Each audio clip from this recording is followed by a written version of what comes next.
So, తిరుపతికొచ్చాక మేమైతే family అంతా కలిసి విష్ణు నివాసంకొచ్చి టికెటయితే తీసుకున్నామనమాట.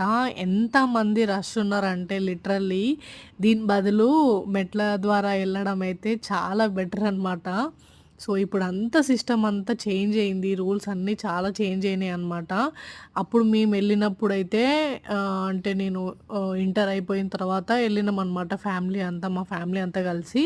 అప్పుడైతే ఈజీగా ఎమ్మటే పంపించినారు. కాకపోతే కంపార్ట్మెంట్‌లో చాలా సేపు వెయిట్ చేపిచ్చినారులే గానీ, ఇప్పుడైతే టికెట్ తీసుకొని ఇలా వెయిట్ జేసి ఫ్రీ టికెట్‌కి ఇలా తీసుకొని పంపిస్తున్నారనమాట. సో, యాక్చువల్‌గా 3 మంత్స్ ముందే మనం బుక్ జేసుకోవాలి. సో, ఆ టికెట్ అయితే రూ. 300 మనం ఆన్‌లైన్‌లో బుక్ జేసుకుంటే, ఆఫ్‌లైన్‌లో అయితే ఫ్రీ దర్శనంకి ఇలా ఫ్రీ టికెట్ లాగా ఇస్తారనమాట. అంటే రూ.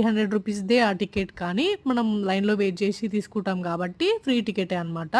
సో, ఇంక టికెట్ తీసుకొని మేము కొద్దిసేపు ఫ్రెష్ అయిన తర్వాత ఇంకా మేము బస్ బుక్ చేసుకొని అంటే నార్మల్ బసెసే.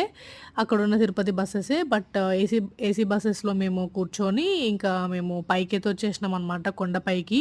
రూమ్స్ అయితే నిజంగా అస్సలు దొరకట్లేవు. మేమెళ్ళినప్పుడైతే ఒక్క రూమ్ గూడా ఖాళీ లేదు గాయ్స్. లిటరల్లీ చెప్తున్నా చాలా వెయిట్ జేసినాం.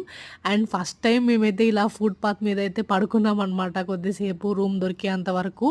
నైట్ అంతా మేము ఇక్కడే పడుకున్నాము. నిజంగా మేబీ వెంకటేశుడు ఎప్పుడు సుఖంగానే బతుకుతావా ఈసారైనా కష్టంగా బతుకు అని ఇలా ఇచ్చారనుకుంటా.